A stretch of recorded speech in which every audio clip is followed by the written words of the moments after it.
I suppose people here love football, right? We're in Texas.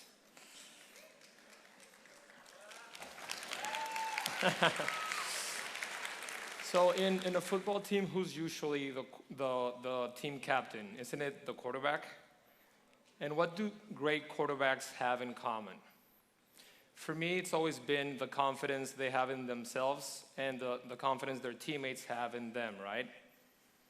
So let's say you're the quarterback of your team, and it's the fourth quarter, and you have to score to win the game. Your coach calls the play. You've ran it many times, you know it. You walk into the huddle, and you try to say the play, and the words just won't come out. You just cannot say the play. Isn't it hard enough to score the touchdown? Isn't it hard enough to impress the girl you like on the sideline or not get tackled by a linebacker?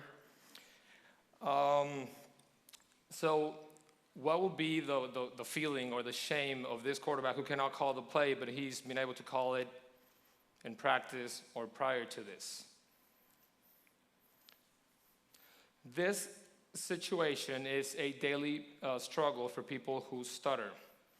People who stutter know what they want to say most of the time, but sometimes they just cannot say it. They just cannot speak. This quarterback was myself many years ago, and I just cannot say the play. I knew we could have scored. I knew we could have won the game, but I just cannot call the play. So because of this and many other reasons, I started to hide my stutter. And this is known as being a covert stutter. So I found unique ways of switching words back and forth. I expanded my vocab, not to sound more cultured or just to know more words, but just to be able to have more words in order to change them, as you can see up in the slide. So I always had to be one step ahead of what I was saying. I was talking, but my thought process was in the following 2 or 3 words to be able to react to a stumble and just switch it out. My first language is Spanish, so that's why you can hear an accent. So I would switch Spanish to English, vice versa. And I even threw in some German sometimes, which I'm horrible at. All this to avoid the label. That's really important. Just all this to avoid the label. So I skipped presentations in school. I skipped first days of schools. I rather my GPA suffer than my social life. One time I met this girl. We started to talk. Great girl. And she gives me her number and her name. Her name started with an M, and I struggled with words that started with that letter. I never called. So I've spent years just trying to figure out how to improve my fluency. People tell you to read out loud. People tell you to do voice exercises. Or just to sing, which I'm not good at either. There's many gimmicks on the internet that tell you, hey, there's treatment and you're going to be stutter-free after a week, a month, or a weekend. But all these fixes were basically quick fixes and fixes from the outside in. So for me, it was like stopping a leak with duct tape. It does the job for the first couple hours, but then the tape's going to give out, and you have the leak all over again. So the fix I realized was from the inside. I was my hardest critic. I would pressure myself to be perfectly fluent, a thing I couldn't be. I was talking with people, and I would stumble over words, and nobody would notice, but I would, and I'd be hard on myself. So why am I here if I hate to speak in public, right? Like, that's ironic.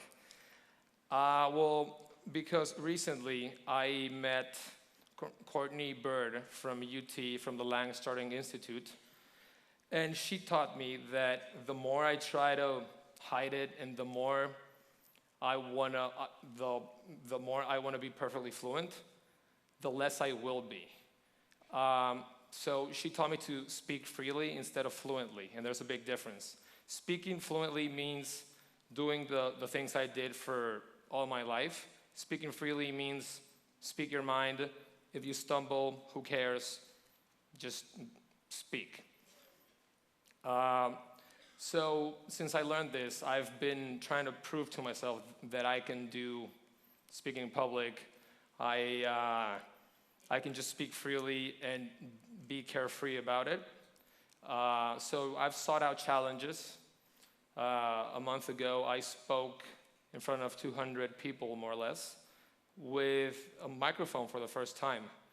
I usually, whenever I gave presentations, I never used the microphone. I was terrified of it. And today's the second time, so still improving.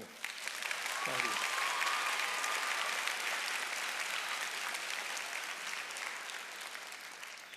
So the common belief of people who stutter is that they stutter because they're nervous, distracted, or just plain clumsy. This is because people who don't stutter, when they do stutter, it's because they're just nervous, they're distracted, or whatever. But the real reason is we get nervous because we stutter, not the other way around. Stuttering is not a psychological disorder, it's a neurophysical disorder, and at least 1% of the people have it. Males are 3 times more likely than females to stutter. I want to create a positive culture about it. Most people think we're introverts, but we can also be extroverts. We can be shy, or we can be loud, like myself. And we know what we want to say. The tricky part is just saying it. So I understand that most people here don't stutter, right? It's 1 out of 100. But we can all relate to having something we don't like about ourselves that we can't actually control. Something we're born with. And instead of worrying about this, why not embrace the different things you have and focus on what you really want in life and go pursue that. Use this as a spark and not as an excuse not to chase your goals. If you think about it, the people who inspire you, the people you admire, usually had to face a challenge to get to where they are. Life is not going to be easy, so you have to get over the hurdles and the challenges. There's been many people who started who've been greatly successful and done many things. One is Ed Sheeran, the artist you might all know. But there's also a former Vice President, Joe Biden. I'm not sure if you knew this.